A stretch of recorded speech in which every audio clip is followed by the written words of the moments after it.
ആശാ വർക്കർമാർക്ക് 1000 രൂപ ഓണറേറിയം കൊടുത്ത് 1000 രൂപ മാത്രം കൊടുത്ത് പടിയിറങ്ങിപ്പോയവരാണ്. ക്ഷേമ പെൻഷൻ 18 മാസം കുടിശ്ശിക വെച്ചവരാണ്. ക്ഷേമ പ്രവർത്തനത്തെ സംബന്ധിച്ച് ഇടതുപക്ഷത്തെ പഠിപ്പിക്കുന്നത് നല്ല കാര്യമാണ്. പാലക്കാട് തുടക്കമിട്ട CJP എന്ന മുന്നണിയുടെ 2ാം ഘട്ടം കാണാൻ പോകുന്നത് ഇവിടെ നിലമ്പൂരാണെന്നുള്ള കാര്യത്തിൽ തർക്കവും വേണ്ട. മാർക്സിസ്റ്റ് പാർട്ടിയും അല്ലെങ്കിൽ LDF-ഉം കോൺഗ്രസ് പാർട്ടിയും അല്ലെങ്കിൽ UDF-ഉം ഒരേ നാണയത്തിന്റെ ഒരു കള്ള നാണയത്തിന്റെ ഇരുവശങ്ങളാണ്. ഒരു പ്രധാനപ്പെട്ട പ്രശ്നമുള്ളത് പല ഉപതെരഞ്ഞെടുപ്പും നമ്മൾ കണ്ടു, അതിലെല്ലാം സിറ്റിംഗ് സീറ്റുകൾ LDF-ഉം UDF-ഉം ജയിക്കായിരുന്നു. ഇതിപ്പോൾ LDF-ന്റെ സിറ്റിംഗ് സീറ്റാണ്. നിലമ്പൂർ LDF-ന്റെ മലപ്പുറം ജില്ലയിലെ സിറ്റിംഗ് സീറ്റുകളിൽ ഒന്നാണ്. സ്വന്തം സിറ്റിംഗ് സീറ്റിൽ പോൾ പൊസിഷനിൽ നിന്ന് മത്സരിക്കാൻ LDF-ന് കഴിയുന്നുണ്ടോ? ഈ തെരഞ്ഞെടുപ്പ് തോറ്റാൽ അഫ്സലെ പിണറായി വിജയനെ ജനങ്ങൾ നെഗറ്റീവ് മാർക്കിട്ടതാണെന്ന് അങ്ങ് സമ്മതിക്കുമോ? പ്രിയപ്പെട്ട വിലാസ്, ചേലക്കര സിറ്റിംഗ് സീറ്റ് ഇടതുപക്ഷം വിജയിച്ചതുപോലെ തന്നെ നിലമ്പൂരിൽ ഇടതുപക്ഷ ജനാധിപത്യ മുന്നണി സ്ഥാനാർത്ഥി വിജയിക്കും. ഞാൻ തുടക്കത്തിലേ പറഞ്ഞല്ലോ, കഴിഞ്ഞ 9 വർഷക്കാലത്തെ ഇടതുപക്ഷ ജനാധിപത്യ മുന്നണി സർക്കാരിനുള്ള പ്രോഗ്രസ് റിപ്പോർട്ട് മുമ്പിൽ വെച്ചിട്ടുണ്ട്. കഴിഞ്ഞ 2 ദിവസം മുമ്പേ ആ പ്രോഗ്രസ് റിപ്പോർട്ട് വായിച്ച ജനങ്ങൾ കഴിഞ്ഞ 9 വർഷക്കാലത്തെ ജീവിതാനുഭവം കൊണ്ട് സ്വന്തം കൺമുമ്പിൽ വികസനം കണ്ട നിലമ്പൂരിലെ ജനങ്ങൾ, ക്ഷേമം കണ്ട നിലമ്പൂരിലെ ജനങ്ങൾ ഇടതുപക്ഷ സ്ഥാനാർത്ഥിക്ക് വോട്ട് ചെയ്യും. ഇടതുപക്ഷ സ്ഥാനാർത്ഥി മണ്ഡലത്തിൽ വിജയിക്കും. ഇവിടെ നേരത്തെ ശ്രീ TP അഷ്റഫ് പറഞ്ഞ കാര്യം ദേശീയപാതയെക്കുറിച്ച് പറഞ്ഞു. അവസാനം ദേശീയപാത വികസനത്തിന് ഇടതുപക്ഷത്തിന് റോളുണ്ട് എന്ന് ഈ കൂരിയാട് സംഭവത്തിന്റെ ഭാഗമായി ലീഗിനും കോൺഗ്രസിനും സമ്മതിക്കേണ്ടി വന്നു. അതാണ് ഞങ്ങളെ സംബന്ധിച്ച് ബോണസ് പോയിന്റ്. സമ്മതിക്കേണ്ടി വന്നു. ഇനിയിപ്പോൾ NH-ലെ തകർച്ചയുടെ കാര്യം, ഇത് നമ്മളെല്ലാം EK നായനാർ ഈ കേരളത്തിന് മുഖ്യമന്ത്രിയായിരുന്ന സമയത്ത് കേരളത്തിലെ ജനതയെ സമ്പൂർണ്ണ സാക്ഷരതയിലേക്ക് എത്തിച്ചത് വെറുതെയല്ല. നിങ്ങൾ ഈ പറയുന്ന കള്ളങ്ങളെ കള്ളങ്ങളായും സത്യങ്ങളെ സത്യങ്ങളായും തിരിച്ചറിയാനുള്ള നല്ല സാക്ഷരത കേരളത്തിലെ ജനതയ്ക്ക് ഇടതുപക്ഷ സർക്കാർ സംഭാവന ചെയ്തിട്ടുണ്ട്. അവർ വിലയിരുത്തും NH-66 വിഷയം എന്താണ്, NH-66 സ്വപ്നത്തിന് വേണ്ടി എന്തെല്ലാം ഇടപെടലാണ് ഇടതുപക്ഷം നടത്തിയത്, ആ പ്രവർത്തനം നടത്തുന്നത് ആട് നിർത്തുന്നതൊക്കെ ജനങ്ങൾ വിലയിരുത്തും. ജനങ്ങൾ മറുപടി നൽകുകയും ചെയ്യും. ഇവിടെ ആശാ വർക്കർമാരുടെ കാര്യം പറഞ്ഞു, പറയാൻ ലേശം ഒരു നാണം വേണ്ടേ? ആശാ വർക്കർമാർക്ക് 1000 രൂപ ഓണറേറിയം കൊടുത്ത് 1000 രൂപ മാത്രം കൊടുത്ത് പടിയിറങ്ങിപ്പോയവരാണ്. ക്ഷേമ പെൻഷൻ 18 മാസം കുടിശ്ശിക വെച്ചവരാണ്. ക്ഷേമ പ്രവർത്തനത്തെ സംബന്ധിച്ച് ഇടതുപക്ഷത്തെ പഠിപ്പിക്കുന്നത് നല്ല കാര്യമാണ്. 7000 രൂപ ആശാ വർക്കർമാർക്ക് ഓണറേറിയം കൊടുക്കുന്ന ഏത് സർക്കാരുണ്ട്? നിങ്ങളൊന്ന് പറ. TP അഷ്റഫ് പറ. കോൺഗ്രസ് ഭരിക്കുന്ന ഇവിടെ കൈപ്പത്തി ഇനത്തിലാണല്ലോ മത്സരിക്കുന്നത്. കോൺഗ്രസ് ഭരിക്കുന്ന ഈ രാജ്യത്തെ ഏത് സംസ്ഥാനത്ത് 7000 രൂപ ആശാ വർക്കർമാർക്ക് ഓണറേറിയം ഉണ്ട്? പിന്നെ നിലമ്പൂരിലെ വികസനം 1800 കോടി രൂപയുടെ വികസനം കഴിഞ്ഞ 9 വർഷം കൊണ്ട് ഇടതുപക്ഷ സർക്കാർ ഇവിടെ നടപ്പിലാക്കിയിട്ടുണ്ട്. ഓരോ വിഭാഗം പറയാം. PV അൻവർ ഇടതുപക്ഷത്തിന്റെ MLA ആയിരുന്നു. PV അൻവർ ഇടതുപക്ഷത്തിന്റെ MLA ആയിരുന്ന കാലത്ത് ഇടതുപക്ഷ സർക്കാർ വഴി ഇവിടെ വികസനം വന്നിട്ടുണ്ട്. ഞങ്ങൾക്കൊരു തർക്കമില്ല കാര്യത്തിൽ.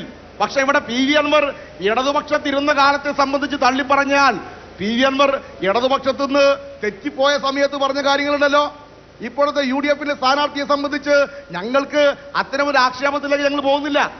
വ്യക്തിപരമായ ആക്ഷേപത്തിലേക്ക് ഇടതുപക്ഷം പോകാൻ വേണ്ടി ആഗ്രഹിക്കുന്നില്ല.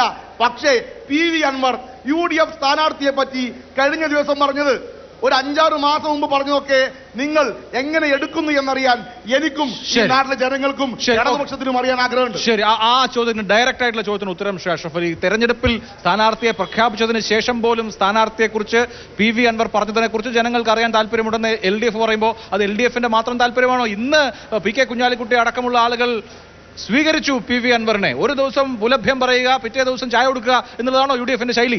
UDF-നെ സംബന്ധിച്ച് ഞങ്ങൾ അതൊക്കെ ചർച്ച നടത്തിക്കൊണ്ടിരിക്കുന്നുണ്ട്. PV അൻവർ UDF സ്ഥാനാർത്ഥിയെ കുറിച്ച് പറഞ്ഞത് ഇന്നലെയും മിനിഞ്ഞാന്നുമാണെങ്കിൽ PV അൻവർ രാജിവെക്കുന്ന സമയത്ത് മുഖ്യമന്ത്രിയെ കുറിച്ച് പറഞ്ഞുണ്ടല്ലോ, അദ്ദേഹത്തിന്റെ മരുമകനെ കുറിച്ച് പറഞ്ഞുണ്ടല്ലോ, തൃശ്ശൂർ പൂരത്തെ കുറിച്ച് പറഞ്ഞുണ്ടല്ലോ.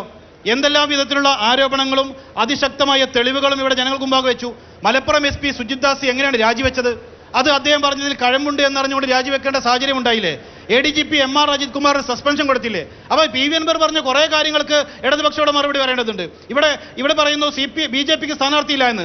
പാലക്കാട് തുടക്കമിട്ട CJP എന്ന മുന്നണിയുടെ 2ാം ഘട്ടം കാണാൻ പോകുന്നത് ഇവിടെ നിലമ്പൂരാണെന്നുള്ള കാര്യത്തിൽ തർക്കവും വേണ്ട. ഇവിടെ BJP പറയുന്നു ഈ സീറ്റിൽ ഇനി ഒരു MLA ആവശ്യമുണ്ടോ എന്ന്. പാലക്കാട് 2 മാസം മുമ്പല്ലേ തെരഞ്ഞെടുപ്പ് നടന്നത്? അവിടെ MLA ആവശ്യം ഉണ്ടായിരുന്നോ? അപ്പൊ ഇവിടെ വ്യക്തമായിട്ടുള്ള ഒരു അണ്ടർസ്റ്റാൻഡിംഗ് ഉണ്ട്. ഇവിടെ പറയേണ്ട ഒരു കാര്യം, PV അൻവർ ഉയർത്തിയ വിഷയത്തിൽ BJPക്ക് പരാതി ഉണ്ടെങ്കിൽ ഞാനൊരു കാര്യം സൂചിപ്പിക്കാം. കേരളത്തിന്റെ മതേതര കേരളത്തിന്റെ സിംബലായിട്ടുള്ള തൃശൂർ പൂരത്തെ കുളമാക്കി കയ്യിൽ കൊടുത്ത് അവിടെ BJPക്ക് വിജയിക്കുന്നതിന് വേണ്ടിയുള്ള നിലമൊരുക്കി കൊടുത്തതിനെതിരെയാണ് PV അൻവർ ശക്തമായി രംഗത്ത് വന്ന ഒരു കാര്യം. ADGP MR അജിത് കുമാർ അതിനുവേണ്ടി എവിടെ ദത്താത്രേയ ഹൊസബല്ലയുമായി കൂടിക്കാഴ്ച നടത്തി, ഡേറ്റ്, സ്ഥലം, സമയം എല്ലാം പറഞ്ഞു. BJPക്ക് സമ്മതിക്കേണ്ടി വന്നില്ലേ? അത് CPM-ഉം BJP-യും തമ്മിലുള്ള അണ്ടർസ്റ്റാൻഡിങ്ങിന്റെ ഭാഗമല്ലേ? ഇത്തരത്തിലുള്ള നിരവധിയായ രാഷ്ട്രീയ വിഷയങ്ങളെ കുറിച്ചാണ് അദ്ദേഹം സംസാരിച്ചത്. MLA ആയ PV അൻവർ പരാജയമാണെങ്കിൽ MLA സ്ഥാനം ഒഴിഞ്ഞ് രാഷ്ട്രീയ വിഷയങ്ങൾ ഉയർത്തിയ PV അൻവറിന്റെ കാര്യത്തിൽ അദ്ദേഹത്തിന്റെ നിലപാടിന്റെ കൂടെ കേരളത്തിലെ ജനങ്ങൾ ഉണ്ടായിട്ടുണ്ട്. അത് യാഥാർത്ഥ്യമാണെന്നറിയാം. കേരളത്തിന്റെ ആഭ്യന്തര വകുപ്പിൽ ഏറ്റവും അധികം സ്വാധീനമുള്ള വ്യക്തി വത്സൻ തില്ലങ്കേരിയാണ് എന്നുള്ളത് ശബരിമല സീസൺ മുതൽ നമുക്ക് പരിചയമുള്ള കാര്യമാണ്.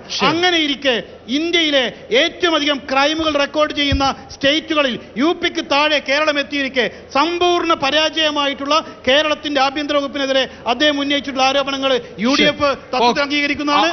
ആരോപണങ്ങളാണ് രാഷ്ട്രീയമായി ഉന്നയിക്കുക എന്ന് പറയുമ്പോൾ ഇവിടെ ഒന്ന് CJP എന്ന വിമർശനം, അത് കമ്മ്യൂണിസ്റ്റ് ജനതാ പാർട്ടി എന്നും കോൺഗ്രസ് ജനതാ പാർട്ടി എന്നും മാറി മാറി ഉന്നയിക്കാറുണ്ട്. എങ്കിലും ഈ തെരഞ്ഞെടുപ്പിൽ PV അൻവർ ആരോപിച്ചു BJPക്ക് എന്തോ ഒരു സോഫ്റ്റ് കോർണർ LDF-നോട് ഉണ്ട് എന്ന്.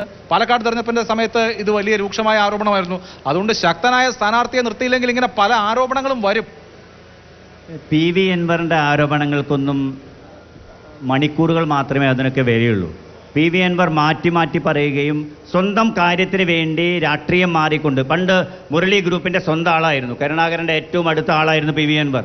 ആ കരുണാകരന്റെ ഏറ്റവും അടുത്തായ ആളായുമ്പോൾ അദ്ദേഹത്തിന് സീറ്റ് കിട്ടാത്തതുകൊണ്ട് അദ്ദേഹം മാർക്സിസ്റ്റ് പാർട്ടിയുടെ കൂടെ പോയി സ്വതന്ത്രമായി മത്സരിച്ചു, ജയിച്ചു.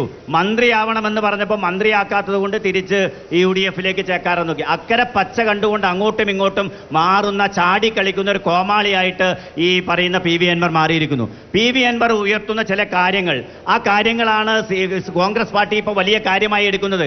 PV അൻവർ അവരെ സ്ഥാനാർത്ഥിയെക്കുറിച്ച് എന്താണ് പറഞ്ഞത്? ഇന്നലെ PV അൻവർ എന്താണ് പറഞ്ഞത്? ഏറ്റവും മോശപ്പെട്ട സ്ഥാനാർത്ഥിയാണ് ആര്യാടൻ ഷൗക്കത്ത് എന്നാണ് PV അൻവർ പറഞ്ഞത്.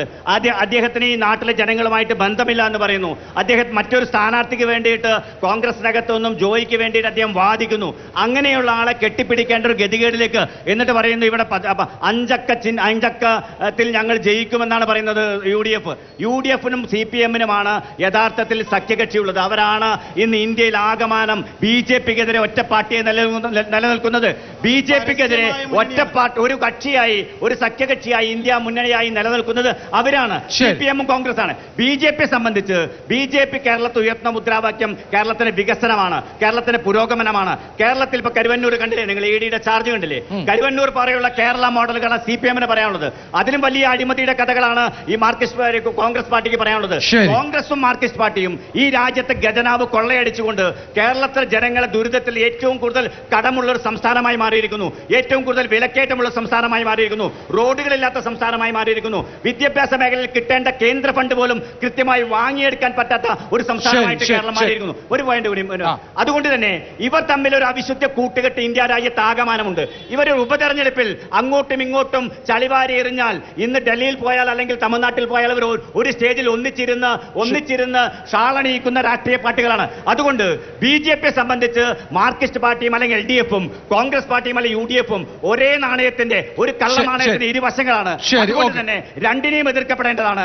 രണ്ടും ഈ രാജ്യത്തിന് വേണ്ടാത്ത രാഷ്ട്രീയ പാർട്ടികളാണ്. ഒരുപാട് അവസരങ്ങൾ ജനങ്ങൾ കൊടുത്തു. കേരളത്തിന് വികസനമാണ് BJP പറയുന്നത്, പുരോഗമനമാണ് പറയുന്നത്. അതിന് BJP ഈ രാജ്യത്തെ ജനങ്ങളെ കൂടെ ഉണ്ടാകുമെന്നാണ് പറയാനുള്ളത്.